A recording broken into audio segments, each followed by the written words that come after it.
So guys, this is day 2 ng ating basic training. At sobrang excited ko ngayon kasi feeling ko is maala ko na yung visit kasi tingnan nyo naman malapit na.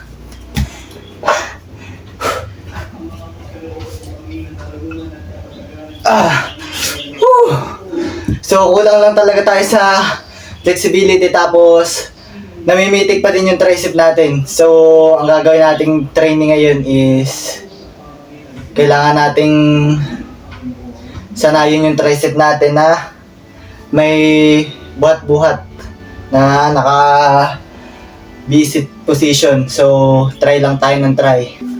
Then magpe-flexibility, mag-stretching din tayo para mas maging pabi talaga yung visit natin. So kailangan muna nating i-stretch yung ating tricep kaya tuloy na, try na ng try. Titiisin na natin to.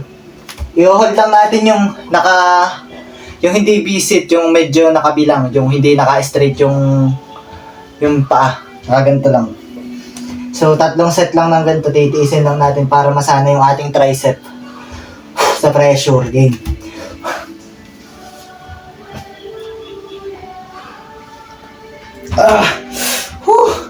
Masakit talaga. So, isa pa.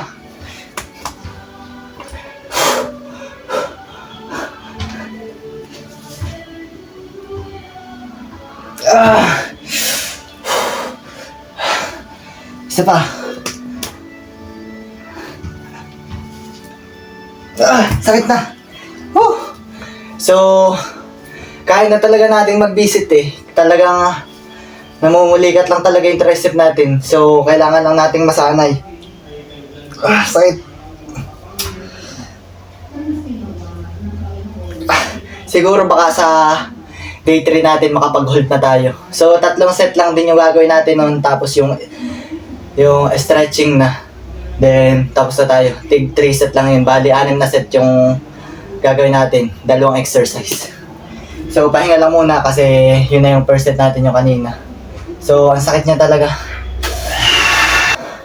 So, ayun guys. So, second set na tayo. So, ganun lang ulit yung gagawin natin.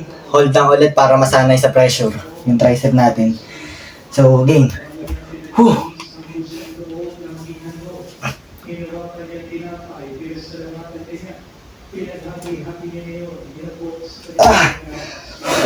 Isa pa. Medyo nasasanay para. Tumagal din ah.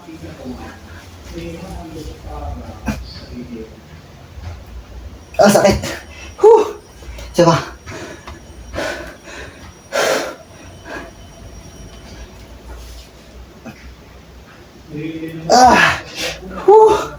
Parang pinupunit. Sakit. So, pahinga lang ulit guys. Then, third set na. Tapos, stretching. Kasi yung visit naman is more on flexibility talaga. Kaya, kailangan nating maging mas flexible pa. Tsaka kailangan din natin palang palakasin yung tricep natin. Talagang naiipon yung pressure dito. Hindi ko alam kung anong tawag sa part ng tricep na to eh. Pero dito sa likod. Hindi dito sa isa. Dito sa likod. So, ayun guys. So, last set na natin. So, hahayaan na natin kahit mamulikat yung ating tricep. Titiisin na lang natin yung sakit. Pero pag naramdaman natin na parang sumusobra na, is titigil na natin kasi baka ma-injury naman tayo. So, game. Let's go. Tatry nating layuan to. Para basta, game.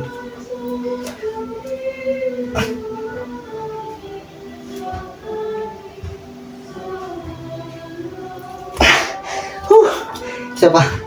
Sakit.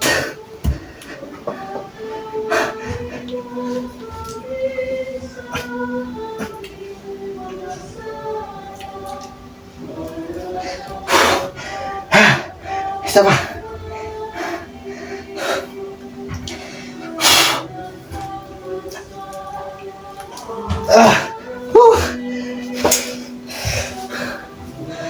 So, ayun guys, so hindi nga lang pala tricep yung natatarget dun, pati yung core is natatarget din kasi mahaba naman yung leverage ng binti natin kaya natatarget pa din.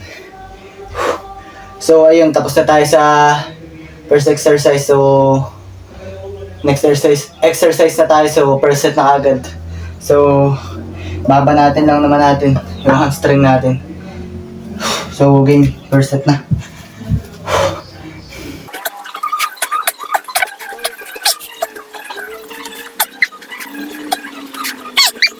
So, ang sarap sa feeling kasi pinapawisan tayo. So, pahinga lang muna tapos second exercise na.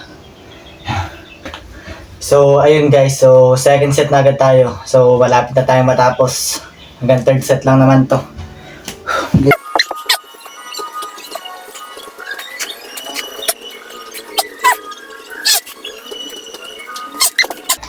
So, pahinga lang ng konti tapos third set na. Last set na para tapos na. Game.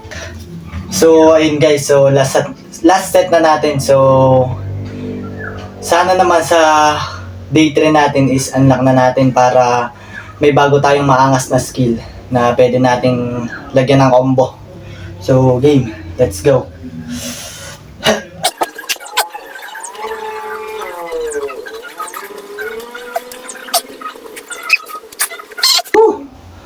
So, ayun guys. So, tapos na ang ating day 2 ng BC training. So, abangan nyo na lang yung day 3 natin. So, hopefully ma-unlock na natin siya. Goodbye!